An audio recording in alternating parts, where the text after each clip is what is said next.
ನಾವು ಇವತ್ತು ನಂಬಿಕೆ ಬಗ್ಗೆ ಕೇಳ್ತಾ ಇದ್ದೀವಿ. When you praise God, ನೀವು ಯಾವಾಗ ಸ್ತೋತ್ರ ಮಾಡ್ತೀರೋ, oh my fridge is empty, ಓ ನನ್ನ ಫ್ರಿಡ್ಜ್ ಖಾಲಿಯಾಗಿದೆ, you're saying, oh ಓ ಅಂತ praise the Lord, ದೇವರಿಗೆ ಸ್ತೋತ್ರವಾಗಲಿ. close the fridge. ನೀವು ಆ ಫ್ರಿಡ್ಜ್ ಅನ್ನು You ಮುಚ್ಚಿ. know, S.R. Manohar told me long back, ಹಲವಾರು ದಿನಗಳ ಹಿಂದೆ ಸರ್ ಮನೋಹರ್ ಅವರು ಹೇಳಿದ್ರು ನನಗೆ, he's preaching, ಅವರು ಬೋಧನೆ he ಮಾಡ್ತಾ ಇದ್ರು, says when there's nothing in the fridge, fridge ಅಲ್ಲಿ ಏನು ಇಲ್ಲದಿದ್ದಾಗ praise the Lord. ದೇವರಿಗೆ ಸ್ತೋತ್ರ ಮಾಡಿ. When you're going through hard times, ನೀವು ಕಠಿಣ ಸಮಯಗಳಲ್ಲಿ ಹಾದು Praise ಹೋಗ್ತಾ the ಇದ್ರೆ Lord. ದೇವರಿಗೆ ಸ್ತೋತ್ರ ಮಾಡಿ. that takes faith. ಅದು ನಂಬಿಕೆ, ಅದಕ್ಕೆ ನಂಬಿಕೆ ಬೇಕು. Because what happens? ಯಾಕಂದ್ರೆ When ಏನಾಗುತ್ತೆ, you praise the Lord, ದೇವರಿಗೆ ಸ್ತೋತ್ರ ಮಾಡುವಾಗ God comes to you. ದೇವರು ನಿಮ್ಮ ಬಳಿ ಬರ್ತಾರೆ. Satan has to leave. ಆಗ ಶೈತಾನ ಬಿಟ್ಟು ಹೋಗ್ಬೇಕಾಗುತ್ತೆ. Hallelujah. Hallelujah. So I want to show you the true gospel of Jesus. ನಾನು ಯೇಸುವಿನ ನಿಜವಾದ ಸುವಾರ್ತೆಯನ್ನು In the ನಿಮಗೆ 11th ತೋರಿಸಲಿಕ್ಕೆ chapter of ಇಷ್ಟಪಡ್ತೀನಿ. Matthew. ಮತ್ತಾಯ 11ನೇ ಅಧ್ಯಾಯ. So what happened to John the Baptist? ಇಲ್ಲಿ ಸ್ಥಾನಿಕನಾದ He ಯೋಹಾನನಿಗೆ was in prison. ಆತನು ಸೆರೆಮನೆಯಲ್ಲಿದ್ದ. What? For preaching righteousness. ಏನಕ್ಕೋಸ್ಕರ? ನೀತಿವಂತಿಕೆಯನ್ನು ಬೋಧಿಸೋದಕ್ಕೋಸ್ಕರ. ಯಾಕಪ್ಪ ಹೇಳಿದೆ? We sometimes say, no, why we told? ಯಾಕಾದ್ರೂ ಹೇಳಿದ್ನೋ ಇದನ್ನ ಅಂತ. Those people are not serving God. ಅವರೆಲ್ಲರೂ ದೇವರಿಗೆ ಸೇವೆ ಮಾಡ್ತಾ ಇಲ್ಲ, Serving self. ಅವರು ತಮ್ಮ ಸ್ವಂತಿಕೆಗೆ, Self-preservation. ಅವರು ತಮ್ಮ ಸ್ವಂತಿಕೆಯನ್ನು ಉಳಿಸ್ಕೊಳ್ಳೋದಕ್ಕೆ ಸೇವೆ ಮಾಡ್ತಾ I ಇದ್ದಾರೆ. saw that thing, but I don't tell it. ನಾನು ನೋಡಿದೆ, ಆದ್ರೆ ನಾನು ಹೇಳಕ್ ಹೋಗಲ್ಲಪ್ಪ. What did Jesus say to them? ಯೇಸು ಅವರಿಗೆ ಏನ್ ಹೇಳಿದ್ರು? He said to them, ಅವರಿಗೆ ಹೇಳಿದ್ರು, are you the one? ನೀನೇಯಾ? Why he said that? ಯಾಕೆ Why ಅದನ್ನ did they ಹೇಳಿದ್ರು? ask? John the Baptist expected Jesus to rescue him. ಸ್ಥಾನಿಕನಾದಂತಹ ಯೋಹಾನನು ಯೇಸು ತನ್ನನ್ನ ರಕ್ಷಿಸ್ತಾನೆ ಅಂತ ನಿರೀಕ್ಷಿಸಿದ. Because he never rescued John the Baptist, he said, are you the one, or do we look for another? ಸ್ಥಾನಿಕನಾದ ಯೋಹಾನನನ್ನ ಯೇಸು ರಕ್ಷಣೆ ಮಾಡದೇ ಇರೋದ್ರಿಂದ ಅವರು ಪ್ರಶ್ನೆ ಮಾಡ್ತಾನೆ, ನೀನೇನಾ ಬರಲಿರೋ? Look at the gospel. Look at the gospel. ಆಗ ಇಲ್ಲಿ ಸುವಾರ್ತೆಯನ್ನು ನೋಡಿ. The blind ಕುರುಡರು see, ನೋಡುತ್ತಾರೆ, the lame ಕುಂಟರು walk, ನಡೆಯುತ್ತಾರೆ, lepers cleanse, ಕುಷ್ಠ ರೋಗಿಗಳು the deaf ಸ್ವಸ್ಥರಾಗುತ್ತಾರೆ, hear, ಕಿವುಡರು ಕೇಳುತ್ತಾರೆ, the dead are raised up, ಸತ್ತವರು ಮತ್ತೆ ಜೀವ the ಪಡೆಯುತ್ತಾರೆ, poor have the gospel preached to them. ದೀನ ದಲಿತರಿಗೆ ಶುಭ ಸಂದೇಶವನ್ನು Okay, let me ask a question. ಬೋಧಿಸಲಾಗಿದೆ. Like somebody asked the question. ಈಗ ನಾನು ಪ್ರಶ್ನೆ ಕೇಳ್ತೇನೆ, ಯಾರಾದ್ರೂ ಪ್ರಶ್ನೆ ಕೇಳಿದ್ರೆ, Have you raised anyone dead? ನೀವು ಯಾರಾದ್ರೂ ಸತ್ತವರನ್ನ ಎದ್ದೇಳಿಸಿದ್ದೀರಾ? If you're not raised anyone dead, lift your hand. ನೀವು ಯಾರು ಸತ್ತವರನ್ನ ಎದ್ದೇಳಿಸಲಿಲ್ಲ ಅಂದ್ರೆ ಕೈ ಎತ್ತಿ. Okay?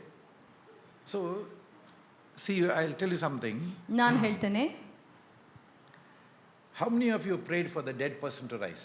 ಎಷ್ಟು ಜನರು ಸತ್ತವರು ಜೀವಂತವಾಗಬೇಕು ಎಂದು ಪ್ರಾರ್ಥಿಸಿದ್ದೀರಾ? That's great. ಅದ್ಭುತವಾದ. Because if you not raise the dead, question comes in, did you pray for anyone to rise up? ನೀವು ಸತ್ತವರನ್ನ ಎಬ್ಸೋದಕ್ಕೆ ಆಗ್ಲಿಲ್ಲ ಅಂದ್ರೆ ನೀವು ಸತ್ತವರಿಗೆ ಯಾವತ್ತಾದ್ರೂ ಎದ್ದೇಳೋದಕ್ಕೆ ಪ್ರಾರ್ಥನೆ If ಮಾಡಿದ್ದೀರಾ ಅಂತ it ಪ್ರಶ್ನೆ. didn't happen, I still salute you. ಅದು ಆಗ್ಲಿಲ್ಲ ಅಂದ್ರೂ ನಾನು ನಿಮಗೆ ಸಲಾಂ ಹಾಕ್ತೇನೆ. Now do it again now. ಮತ್ತೆ ಮಾಡಿ ಅದನ್ನ. Prepare in your house. Prepare in your house. ನಿಮ್ಮ ಮನೆಯಲ್ಲಿ ಸಿದ್ಧಪಡಿಸ್ಕೊಳ್ಳಿ ನೀವು. Amen. Prepare in your ನಿಮ್ಮನ್ನ house. ಸಿದ್ಧತೆ ಮಾಡ್ಕೊಳ್ಳಿ. Cry out to God. ದೇವರಿಗೆ ಮೊರೆ ಇಡಿ. God, the blind you said will see. ನೀವು ಹೇಳಿದ್ರೆ ಕುರುಡರು ನೋಡ್ತಾರೆ, The lame will walk. ಕುಂಟರು ನಡೆಯುತ್ತಾರೆ ಅಂತ ಹೇಳಿದ್ರಿ. The deaf will hear. The dumb will speak. ಕಿವುಡರು ಕೇಳಿಸ್ಕೊತಾರೆ, ಮೂಗರು ಮಾತನಾಡ್ತಾರೆ, Lepers will be cleansed. ಕುಷ್ಠ ರೋಗಿಗಳು ಸ್ವಸ್ಥರಾಗ್ತಾರೆ ಅಂತ ಹೇಳಿದ್ರಿ. So let us look at faith now. ನಾವೀಗ ನಂಬಿಕೆಯ ಬಗ್ಗೆ ನೋಡೋಣ. Romans 12:3. ರೋಮಾಪುರದವರಿಗೆ ಬರೆದ ಪತ್ರ If God gave 12:3. you faith, ದೇವರು ನಿಮಗೆ ನಂಬಿಕೆಯನ್ನ He ಕೊಟ್ಟಿರುವುದಾದರೆ expects you to use it. ಆತನು ನಿಮ್ಮನ್ನ ನಿರೀಕ್ಷೆ ಮಾಡ್ತಾನೆ, ಅದನ್ನ ನೀವು ಅಭ್ಯಾಸ ಮಾಡಿ ಉಪಯೋಗಿಸಿ To ಅಂತ. everyone, God has given a measure of faith.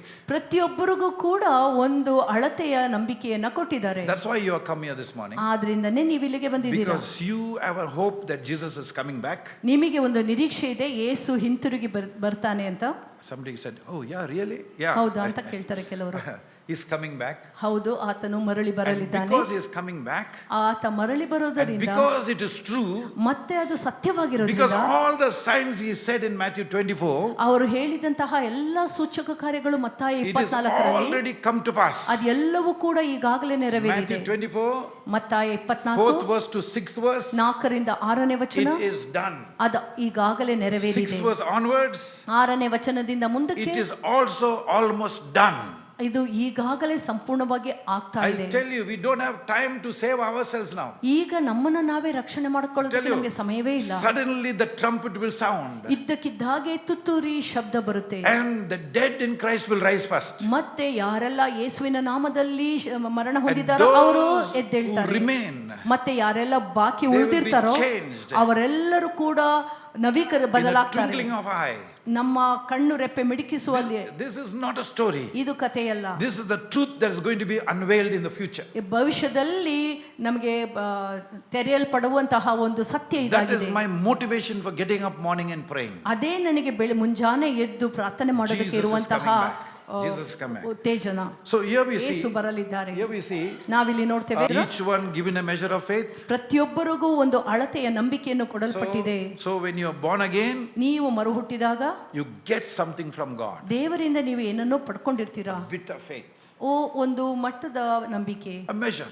ಒಂದು ಅಳತೆಯ ನಂಬಿಕೆ. And Paul says to Timothy, ಪೌಲನು ತಿಮೋಥಿಯವರಿಗೆ ಹೇಳ್ತಾರೆ, what gift you have, ನಿಮ್ಮಲ್ಲಿ ಯಾವ ವರ ಇದೆಯೋ fan it to flame. ಅದನ್ನ ಬೆಂಕಿ ಆಗೋದಕ್ಕೆ What ನೀನು faith ಬೀಸು. you have, ನಿಮ್ಮಲ್ಲಿರುವ ನಂಬಿಕೆ make ಏನಿದೆಯೋ it to grow. ಅದನ್ನ ಬೆಳೆಯುವ ಹಾಗೆ ಮಾಡು. Okay, now we saw you have a measure of faith, yes? ನೀವು ನೋಡಿದ್ರ ನಿಮ್ಮೆಲ್ಲರಿಗೂ ಒಂದು ಅಳತೆಯ ನಂಬಿಕೆ You ಇದೆ. already have it. ನಿಮ್ಗೆ ಈಗಾಗಲೇ Now ಅದಿದೆ. let us look at Romans 10:17. ರೋಮಾಪುರ 10:7 ನೋಡೋಣ. How do you get faith? ನಿಮಗೆ ನಂಬಿಕೆ ಸಿಗೋದಕ್ಕೆ ಹೇಗೆ All ಸಾಧ್ಯ? of us know things will happen when we have faith. ನಮಗೆ ಗೊತ್ತು, ನಂಬಿಕೆ ಇದ್ದಾಗ ಮಾತ್ರ ಸಂಗತಿಗಳು ನೆರವೇರುತ್ತೆ. When you are sick, ನೀವು ಅಸ್ವಸ್ಥರಾಗಿದ್ದಾಗ, you as a believer, first of all, you must examine your life. ವಿಶ್ವಾಸಿಗಳಾಗಿ ಮೊದಲನೇದಾಗಿ ನೀವು ನಿಮ್ಮ ಜೀವನವನ್ನ ಪರೀಕ್ಷೆ For ಮಾಡ್ಕೋಬೇಕು. an unbeliever, God ಅವಿಶ್ವಾಸಿಗೆ heals miraculously. ದೇವರು ಅದ್ಭುತವಾಗಿ ಸ್ವಸ್ಥ But ಮಾಡ್ತಾರೆ. when a believer falls sick, ಆದರೆ ವಿಶ್ವಾಸಿ ಎಲ್ಲಾದ್ರೂ every ಅಸ್ವಸ್ಥನಾದರೆ, hair on your head is numbered. ಯಾಕೆಂದ್ರೆ ಪ್ರತಿಯೊಂದು ಕೂದಲು ನಿಮ್ಮ ತಲೆ ಮೇಲೆ If you ಇದೆಯಲ್ಲ ಅದು fall sick, ಲೆಕ್ಕ then ಹಾಕಲ್ಪಟ್ಟಿದೆ. you must ask the Father. ನೀವೆಲ್ಲಾದರೂ ಹುಷಾರ್ ತಪ್ಪಿದ್ರೆ ನೀವು Appa, ತಂದೆಯನ್ನು what is wrong? ಕೇಳಬೇಕು, What is wrong? ನನ್ನಲ್ಲಿ ಏನ್ ತಪ್ಪಾಗಿದೆ. Believe me, ನಂಬಿ, wonderfully He will speak to you. ಅದ್ಭುತವಾಗಿ ದೇವರು ನಿಮ್ಮ ಜೊತೆ As He spoke ಮಾತನಾಡ್ತಾರೆ. to David, ಆವಿದನಿಗೆ ಹೇಗೆ ಮಾತನಾಡಿದರು. so faith cometh ಇಲ್ಲಿ ನಂಬಿಕೆ ಬರೋದು by hearing, ಕೇಳುವುದರ ಮೂಲಕ, and hearing ಮತ್ತೆ ಕೇಳುವುದು the word of God. ದೇವರ ವಚನವನ್ನ. How many of you in this church ಈ ಸಭೆಯಲ್ಲಿ ಎಷ್ಟು ಜನರು have read cover to cover? ಪುಟದಿಂದ ಪುಟಕ್ಕೆ ಸತ್ಯವೇದವನ್ನು Every ಓದಿದ್ದೀರಾ? year, every year, ಪ್ರತಿ ವರ್ಷ cover to cover. ಒಂದು ಪುಟದಿಂದ ಕೊನೆಯ I ಪುಟದವರೆಗೆ. already finished in the first month, 3 months, I finished reading. ಮೊದಲ the Bible. ಮೂರು ತಿಂಗಳಲ್ಲೇ ನಾನು ಸಂಪೂರ್ಣವಾಗಿ I ಸತ್ಯವೇದವನ್ನು am ಓದಿದ್ದೆ. trying to finish 4 times in the year. ವರ್ಷದಲ್ಲಿ 4 ಬಾರಿ ಇದನ್ನು ಓದಿ ಮುಗಿಸೋದಕ್ಕೆ ಪ್ರಯತ್ನ ಮಾಡ್ತಾ I ಇದ್ದೇನೆ. am reading and hearing and reading and hearing. ನಾನು ಓದ್ತಾ ಇದ್ದೇನೆ, ಕೇಳಿಸ್ಕೊತಾ ಇದ್ದೇನೆ. Besides studying the Bible, ನಾನು ಸತ್ಯವೇದವನ್ನ ಅಧ್ಯಯನ ಮಾಡೋದ್ರ ಜೊತೆಗೆ meditating on the scriptures. ಅದನ್ನ ನಾನು ಧ್ಯಾನಿಸುವುದರ ಜೊತೆಗೆ Very, very important.